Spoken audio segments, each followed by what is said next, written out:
ত্রয়োদশ জাতীয় সংসদ নির্বাচনের রোডম্যাপ দ্বিতীয় দফা হালনাগাদ করেছে নির্বাচন কমিশন ইসি। সেই অনুযায়ী আগামী 22 জানুয়ারি সব ভোট কেন্দ্রে চূড়ান্ত গেজেট প্রকাশ করা হবে। 28 জানুয়ারি আইন শৃঙ্খলা রক্ষাকারী বাহিনীর সাথে বিশেষ সভা করবে ইসি। 1 ফেব্রুয়ারি আইন শৃঙ্খলা বাহিনীর জন্য অর্থ বরাদ্দ দেওয়া হবে। একই দিনে নির্বাচন কর্মকর্তাদের পর্যবেক্ষক হিসাবে নিয়োগ দেবে ইসি। 2রা ও 3রা ফেব্রুয়ারি ব্যালট এবং নির্বাচনী সামগ্রী মাঠ পর্যায়ে পাঠাবে কমিশন। এদিকে নির্বাচনী মাঠে রাজনৈতিক দলগুলো নানা অভিযোগ তদন্ত করে প্রয়োজনীয় ব্যবস্থা নেওয়া হচ্ছে বলে জানিয়েছেন নির্বাচন কমিশনার আনোয়ারুল ইসলাম সরকার। তিনি বলেন, বড় বা ছোট দল হিসেবে কাউকে বিবেচনা করা হচ্ছে না ইসি।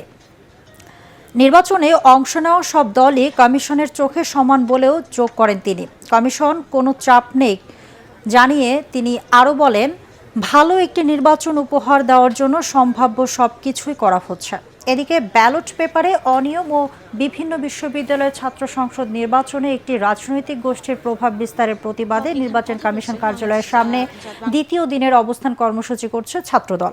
বেলা 11:15টার দিকে তারা এই কর্মসূচি শুরু করে। সকাল থেকেই মহানগরের বিভিন্ন ইউনিট থেকে ছাত্র নেতারা সেখানে অবস্থান নেয়।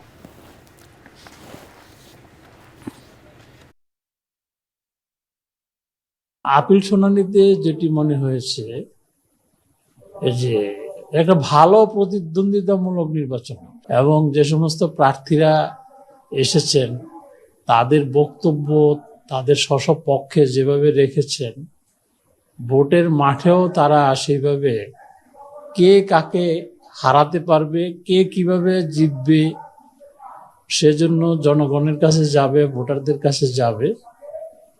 এতে করে একটা সুন্দর নির্বাচন হবে বলে নির্বাচন কমিশন মনে করে। কোনো চাপ নেই, কারণ সবাই চাচ্ছে ভালো নির্বাচন, কমিশনও চাচ্ছে ভালো নির্বাচন, নিরপেক্ষ নির্বাচন।